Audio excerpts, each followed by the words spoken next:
First at 5:30 tonight, prison inmate numbers across the country down for the first time in 40 years. And Michigan's prison population dropped at the second fastest rate in the country. So what does that mean for public safety? 24-hour News 8's Tony Tagliavia crunching the numbers, talking to the researchers, the Corrections Department, and a local prosecutor today. Tony? Sue and Brian, prosecutors are still concerned about the release of offenders as researchers say more states are taking on policies like Michigan's. But corrections officials say they're dropping prisoners without jeopardizing safety.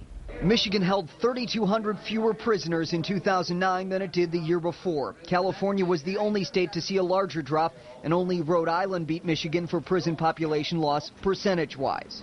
What is interesting is that what Michigan is doing in many ways is similar to a number of other states.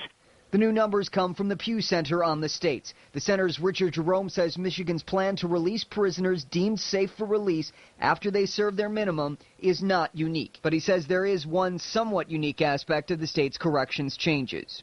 Even in this context of a fiscal crisis that Michigan is facing probably more than any other state, there is still a reinvestment of dollars into recidivism reduction programs and reentry. A state correction spokesman says Michigan spent an extra $23 million on the Michigan Prisoner Reentry Initiative, designed to prevent released prisoners from committing new crimes. That extra spending comes as the 2009-10 corrections budget is down about $120 million overall from what it was the year before. The department spokesman says despite housing thousands fewer prisoners, the state's crime rate has gone down. But some prosecutors say the state isn't getting significant savings. Oh, it's negligible. Kent County Prosecuting Attorney William Forsyth wonders how the state was only able to shave $120 million from its budget while housing thousands fewer prisoners. While the numbers keep going down, nobody seems to address the issue of the cost per prisoner. And the prosecutor has other concerns. No, they're letting violent people out. Forsyth says he has a list of more than a dozen homicide defendants the state is considering releasing.